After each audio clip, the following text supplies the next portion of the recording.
बिस्मिल्लाहिर्रहमानिर्रहीम, अस्सलाम वालेकुम। आप देख रहे हैं न्यूज़ 360। मैं हूं आपका मेज़बान शहरियार सिद्दीकी। नाज़रीन, गुज़िश्ता कई रोज़ से पैरामेडिकल स्टाफ की जानिब से जिस तरीके से एहतजाज किया जा रहा है सिंध हुकूमत के खिलाफ, जो रिस्क अलाउंस बंद किया गया है पैरामेडिकल स्टाफ का, गुज़िश्ता रोज़ भी डीजे साइंस कॉलेज के बाद जिस तरीके से एहतजाज किया गया और जो है वो वज़ीर आला हाउस तक जाने की कोशिश की जा रही थी, जिसके बाद जो है वो पानी का छिड़काव भी किया गया, वाटर कैनन का इस्तेमाल किया गया, लाठी चार्ज किया गया। लेकिन उसके बाद जो है वो आज यहाँ प्रेस क्लब पर जो है वो बड़े पैमाने पर धरना दिया गया है पैरामेडिकल स्टाफ की तरफ से। मेरे साथ इस वक्त जिन्ना हॉस्पिटल के एम्प्लॉय अमानुल्लाह बलोच साहब मौजूद है, पैरामेडिकल स्टाफ के। देखते हैं कि ये क्या कहना चाहते हैं, सिंध हुकूमत से क्या दरख्वास्त करना चाहते हैं। अस्सलाम वालेकुम सर। अस्सलाम वालेकुम। मैं ये दरख्वास्त करना चाहता हूँ सिंध गवर्नमेंट से, 1 महीने से हम धरने में बैठे हुए हैं, हमारा हेल्थ अलाउंस बंद किया हुआ है। और ऐसे तो मतलब कल तो हमारे साथ बहुत नाइंसाफ़ी सिंध गवर्नमेंट में की। ये सारी कौम हमारी पूरे पाकिस्तान पीपल्स पार्टी की अपनी सिंध गवर्नमेंट पीपल्स पार्टी को अपने तोड़ रही है। हर जगह से मतलब ये पूरे सिंध से आए हुए हैं। हमारा जरदारी साहब से, बिलावल साहब से अपील है ये हमारा मुताबिक पूरे रख रहे हैं। सर, गुज़िश्ता रोज जिस तरीके से एहतजाज किया जा रहा था और रेड जोन एरिया में घुसने की कोशिश की जा रही थी, लेकिन उसके बाद जिस तरीके से पुलिस की तरफ से लाठीचार्ज भी किया गया, बड़े पैमाने पर जो है वो गिरफ्तारियां भी की गई, हुकूमत को सर इस हवाले से क्या कहना चाहेंगे? सर, हुकूमत को ये कहना चाहते हैं, पुलिस ने कल बहुत नाइंसाफ़ी की। हमारे कारकुनों के साथ बिल्कुल पुरअमन बैठे हुए थे, लेडीज़ के साथ इतना पुरअमन, इतना जा रहा था पुरअमन मसला। बिल्कुल पुलिस ने पता नहीं क्या ऐसी हरकत की, हम थोड़ा आगे गए तो उनको लेडीज़ को बहुत शदीद कर मारा। अभी भी हॉस्पिटल में दाखिल हैं वो लेडीज़ हैं, और अभी भी उनके कोर्ट में नहीं हो रहा है उनका फैसला। अभी तक 2-3 दिन और इनको अंदर रखने के लिए, अभी हम कोर्ट से आए तो कह रहे अभी नहीं होगा, इनको रिमांड में लेंगे हम पहले। अब सिंध गवर्नमेंट से यही अपील करना चाहते हैं हमारे कारकुनों को जल्दी फौरन रिहा करें। लेडी हेल्थ वर्कर यूनियन की चेयरपर्सन मोहतरमा बुशरा साहिबा हमारे साथ इस वक्त मौजूद हैं प्रेस क्लब कराची पर। उनसे बात करेंगे कि क्या ये सारा मामला है। अस्सलाम वालेकुम बुशरा साहिबा। वालेकुम अस्सलाम। बुशरा साहिबा, कल भी जिस तरीके से बड़े पैमाने पर एहतजाज किया जा रहा था और उसके बाद पुलिस की तरफ से जिस तरह वाटर कैनन का इस्तेमाल किया गया, लाठी चार्ज किया गया, आज भी जो है आप लोग यहाँ पे एहतजाज में बैठे हैं, क्या कहना चाहेंगे? हम क्या कहें, हम तो शर्मिंदा हैं कि सिंध का जो रवाज था, सिंध की जो एक कीमती जो एक रिवाज था, वो इन्होंने बर्बाद कर दिया। पूरी दुनिया में सिंधियों को ख्वार कर दिया। नहीं तो सिंध की एक औरत अगर किसी घर में चली जाए तो वहाँ खून भी माफ़ हो जाते। ऊपर से ये हमें कह रहे हैं कि ये सुइयाँ पेचकस लेकर आए। तुम चोर हो, तुम गुंडी थी। लड़कियाँ ऐसे थी जैसे गुंडी होती हैं। ये देखे, ये कल मेरी वो बालियाँ खींच रही थी, ये मेरी सुपरवाइजर वहाँ से ढूंढ के लाई है, और मेरी चेन आधी मिली है, आधी मिली भी नहीं। तो ये चोर गुंडे डाकू है ना पुलिस वाले। और सिंध हुकूमत ने हमें शर्मिंदा किया है, मुझे पंजाब से, KPK से, कि बुशरा तुम तो कहती हो बड़े सिंध वाले सिंधी औरत की इज्जत करते। सदियों की रिवायत पे पानी फेर दिया इन खबीसों ने, इस SHO ने, इस पुलिस ने, इस SSP ने। ये कमीशन पास कमिश्नर गुलाम तू होगा, हम नहीं है गुलाम। हम आज़ाद कौम हैं, हम सिंध की बेटियां हैं, और मोहतरमा बेनज़ीर भुट्टो का लगाया हुआ पौधा है। हम ना डरेंगे ना झुकेंगे, और CM हाउस हम आएंगे आपके पास। हमेशा हम माए बहने बेटियां आपके पास आई है। हमने आज तक ईंट का भी नुकसान नहीं किया। हम पुरअमन लोग हैं, मसीहा लोग हैं। हमारे अपने घर चले गए, फसलें चली गई, जानवर मर गए, हमारे बच्चे बीमार। मैडम अजरा के हुक्म पे हम गंदे पानी से गुजर के भी कैंपों में जाके लोगों की हम लोगों ने खिदमत की। क्या दिया? सिंध हुकूमत तो नहीं बही, सिंध हुकूमत की तो मौजें बन गई थी। इतना फंड मिला, पिस्ते बादाम खा खा के इनके दिमाग जो है ना वो बड़े हो गए।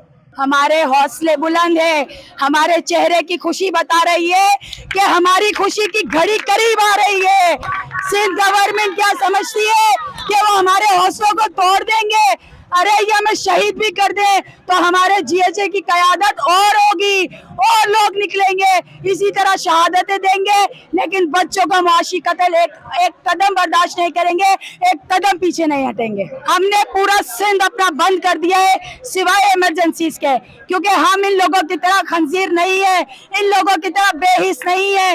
हम अभी तक हमारी कैजुअलिटी है वो रनिंग में, लेकिन अगर इन्होंने कुछ नहीं किया तो इंतहाई कदम उठाने पे मजबूर हो जाएंगे। पैरामेडिकल स्टाफ से मोहतरमा मुमताज राहुल साहिबा हमारे साथ मौजूद है, देखते हैं वो क्या बात करना चाहती हैं। अस्सलाम वालेकुम मैडम। वालेकुम सलाम, mister Mumtaz Rahul from PMC hospital Nawabshah. और मैं ये कहना चाहूँगी कि सिंध में हेल्थ डिपार्टमेंट के साथ जो नाइंसाफियां करती हुई आ रही है, ये बहुत ही अफसोसनाक है कि कल जो उन्होंने लाठीचार्ज किया, हमारी सिंध की न्याणियों पे इन्होंने जुल्म किया, उनको घसीटा रोड पे। मैं बहुत ही कहती हूँ कि सिंध हुकूमत शेम ऑन, आप सिंधी न्याणियों को 7 कुरान का लक़ब देते हो और उन्हीं को ही घसीटते हो। ये कहाँ का इंसाफ है, कहाँ की हुकूमत है? हम किस लिए आए थे? हम अपना हक लेने आए थे, सिर्फ हेल्थ रिस्क अलाउंस लेने आए थे। और आप लोगों ने क्या किया? क्या हम क्रिमिनल थे? हमने MPA की सीट लेने आए थे क्या? आपने हमारे साथ ऐसा एटीट्यूड रखा? और हमेशा सिंध हुकूमत हमें लॉलीपॉप देती है, वो लॉलीपॉप पूरा भी नहीं देती, लेके और छीन लेती है। शेम ऑन सिंध हुकूमत।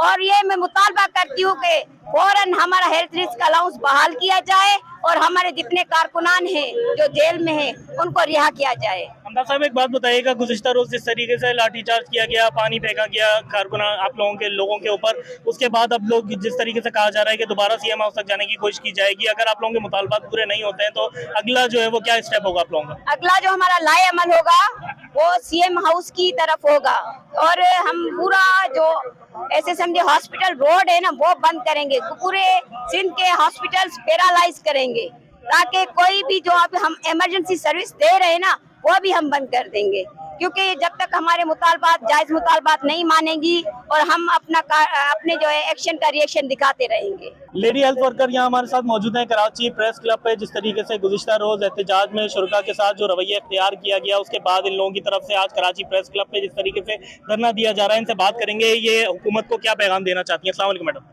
वालेकुम अस्सलाम।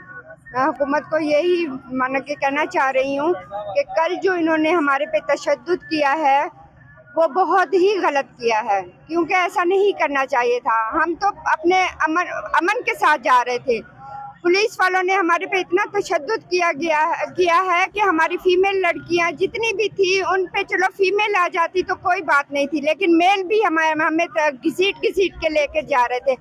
ये कौन सी सिंध हुकूमत है जो उसने इतना यानी कि हमारे पे तशद्दुद किया, क्यों किया है? बस हम ये पूछना चाहते हैं। हम तो हेल्थ अलाउंस के लिए निकले थे ना, अपने हक के लिए निकले थे, तो फिर ऐसा क्यों किया गया हमारे साथ? मैडम ये बताइएगा अगला क्या आप लोगों का अप्लाई अमल है? अगर ये मुतालबात पूरे नहीं किए जाते सिंध हुकूमत की तरफ से तो अगला क्या जो है पैरामेडिकल स्टाफ की तरफ से क्या लाएमल होगा? हमारा यही है कि अगर देखो हम डरने वालों में से नहीं है, अगर ये हमारा मुतालबात नहीं पूरे करते तो हम फिर सीएम हाउस की तरफ जाएंगे। जी नाज़रीन, ये जिस तरीके से गुज़िश्ता रोज़ एहतजाज में शुरा के ऊपर जिस तरीके से पैरामेडिकल स्टाफ के शुरा के ऊपर जिस तरीके से लाठीचार्ज किया गया, वाटर कैनन का इस्तेमाल किया गया, उसके बाद आज एक मरतबा फिर से जो है वो ये लोग सरापा एहतजाज हैं कराची प्रेस क्लब पर। और शुरा का यहाँ पर यही कहना है कि अगर इन लोगों के मुतालबात पूरे नहीं होते तो पूरे सिंध भर में जो पैरामेडिकल स्टाफ की जो कार्रवाई है उसको जो है वो बंद कर दिया जाएगा। और उसके बाद सिंध हुकूमत से इन लोगों के यही मुतालबात हैं कि जो भी इन लोगों के रिस्क अलाउंस हैं उसको फौरी तौर पर बहाल किया जाए, वरना कराची समेत सिंध भर में जो है वो बड़े पैमाने पे एहतजाज होगा, धरना होगा और तमाम तर कार्रवाइयां तमाम तर हॉस्पिटल में जो भी लोगों की एक्टिविटीज है उसको जो है वो बैन कर दिया जाएगा। ये था हमारा आज का प्रोग्राम। मजीद इस तरह की वीडियोस के लिए, मजीद अहम खबरों से बाखबर रहने के लिए हमारे चैनल न्यूज़ 360 के साथ जुड़े रहिए। इसी के साथ अपने मेजबान शहरियार सिद्दीकी और मेरी टीम को दीजिए इजाजत। अपना बहुत ख्याल रखिए। अल्लाह।